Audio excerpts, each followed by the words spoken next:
Good morning, and welcome to your weekly message from First Congregational Church, Milford, New Hampshire. I'm your pastor, Al Hoyt. Today is Thursday, July 13th. My, how the time flies. So, there's a lot of things going on out there around town. Not much going on at the church, which is okay.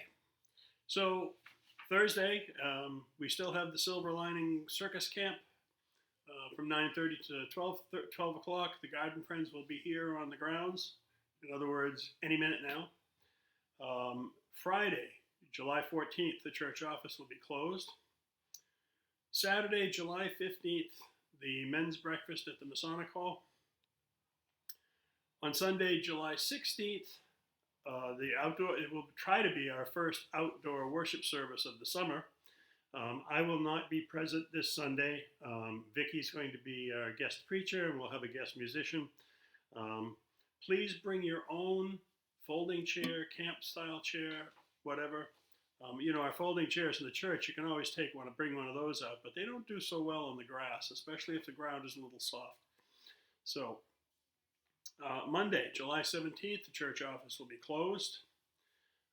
And again, all next week from 8:30 to 4:30 each day, the Silver Lining Circus Camp will be going on. Garden Friends will be meeting at 9:30 on Thursday, the 20th. And the weekend of the 22nd and 23rd is the annual Rotary Swim Meet. And at Keys Field.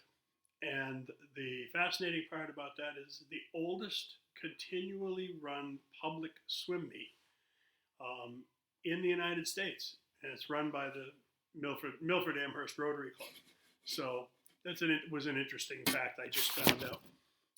So Tuesday night we went to the Silver Knights game, finally. We had a grand time. We had 26 people there, and it was plenty of food. And we had a grand time. The Knights won. So it was just a wonderful time around. I really love doing that every year, and I hope that in years future we'll be able to continue to do that. So as we go into summer, one of the things that church governance begins to think about is stewardship. And I was reading from a book that my mentor actually gave me when I left my first assignment as an intern. It's a book called Soul Food, Stories to Nourish the Spirit and the Heart. And it just so happened that I came on this one story that I thought you'd appreciate.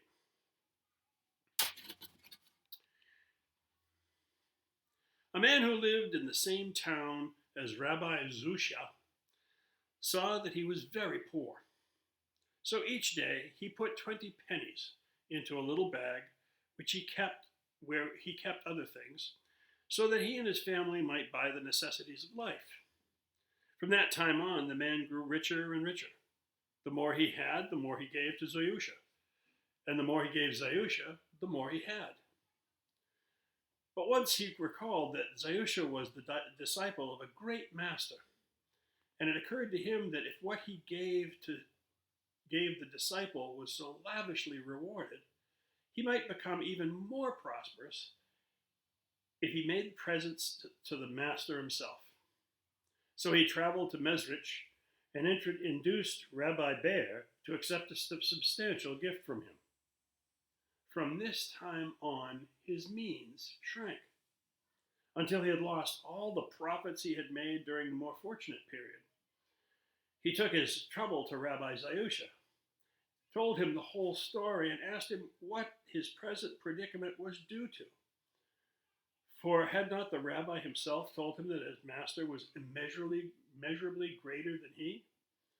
And Zayusha replied, "Look, as long as you gave, it did not bother to whom, whether to Zayusha or to another, God gave to you, and did not bother to whom. But when you began to seek out especially noble and distinguished recipients, God did exactly the same thing." That was written by a Jewish philosopher named Hasid.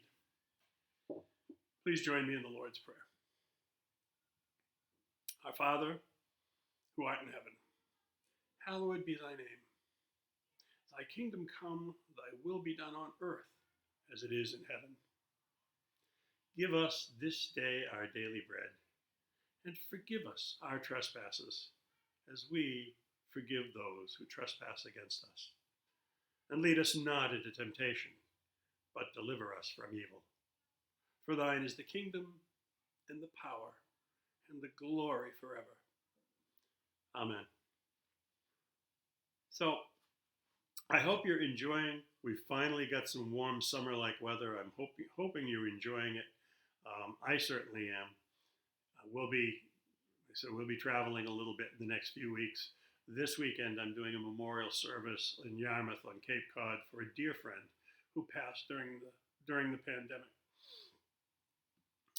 And then the following weekend, we're going back down to Connecticut for our grandson's first birthday. That will be a grand time, I'm sure, but we'll be back in plenty of time for worship on that one. But I'm looking forward to spending some time outdoors. I'm looking forward to spending a lot more time just being active and being outside. I hope you are as well.